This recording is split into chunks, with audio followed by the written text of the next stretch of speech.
Саламатсыздар ма студенттер?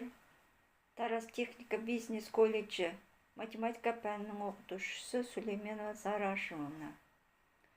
Бүгін өтілетін сабақтың тақырыбы иррационал теңдеулер.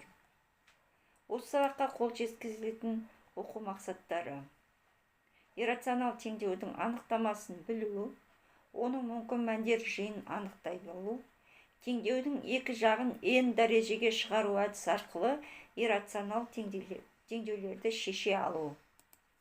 Сабақтың мақсаты: иррационал теңдеудің анықтамасын біледі, қарапайым түрлерін шеше алады.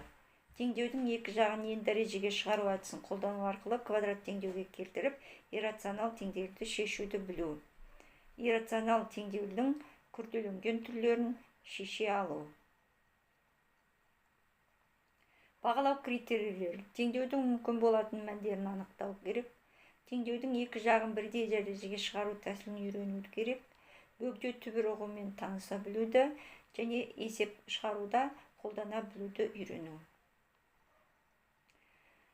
Иррационал теңдеулер деп айнымалысы түбір таңбасының ішінде, сонымен қатар бөлшек көрсеткішті дәреженің негізі болатын теңдеуді айтамыз. Иррационал теңдеулерді шешудің жалпы әдістері: бірінші, егер иррационал теңдеуде бір ғана түбір болса, онда түбір белгісі теңдеудің бір жақ бөлігінде қалатын етіп түрлендіреміз. Одан кейін теңдеудің екі жағын бірдей дәрежеге шығару арқылы рационал теңдеуді аламыз. Екінші, егер иррационал теңдеуде екі немесе одан да көп түбір болса, онда алдымен түбірдің біреуін теңдеудің бір жағында қалдырып, теңдеудің екі жағын бірдей дәрежеге шығарамыз.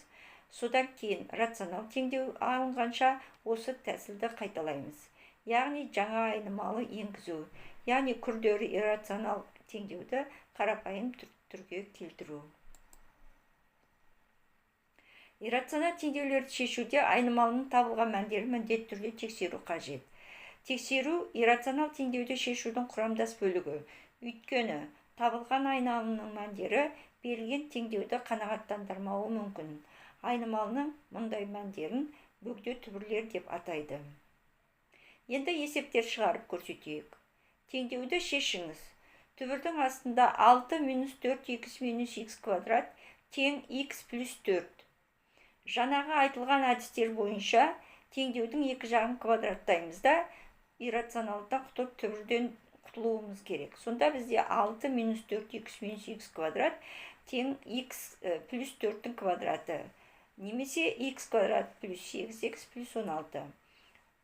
Осыдан ықшамдап, теңдеудің екі жағын -2-ге бөліп жібергенде бізде квадрат теңдеу шықты. Квадрат теңдеуді шешіп, Вет теоремасымен шешіп, оның екі түбірін табамыз. Бөгде түбірін тексеру арқылы біз оның шешімінің -1 екенін табамыз. Екінші мысал: x - 5 түбірдің астында x - 2 + 4 тең 0.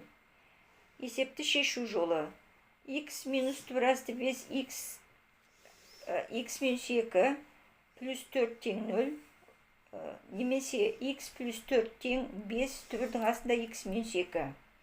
Теңдеудің екі жағын квадраттаймыз. Сол кезде бізде x квадрат + 8x + 16 тең 25 x - 50.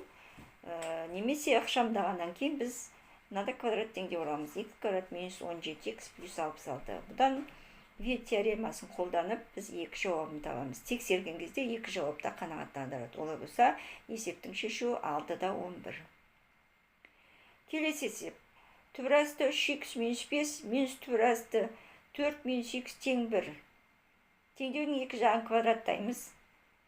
Квадраттап ықшамдағаннан кейін бізде өздеріңіз көргенде 2x - 2 тең 2 түбірдің астында 3x - 5 көбейту 4 - x.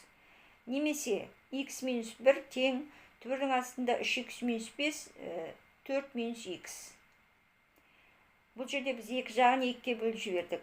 Осыдан екі жағын квадраттаймыз. x квадрат - 2x + 1 тең 3x - 5 4 - x. Жақшаны ашып, теңдіктің оң жағын сол жағына аударамыз, сол кезде бізде квадрат теңдеу шығады. Ол 4х квадрат минус 19х плюс 21 тең 0. Бөгде түбір бар, ол 1,175, ол қанағаттандырмайды.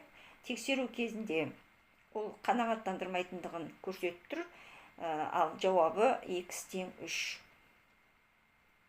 Міне осы есептер, теңдеулерді, иррационал теңдеулерді біз алдындағы айтқан әдістермен шығардық. Назарларыңызға рахмет.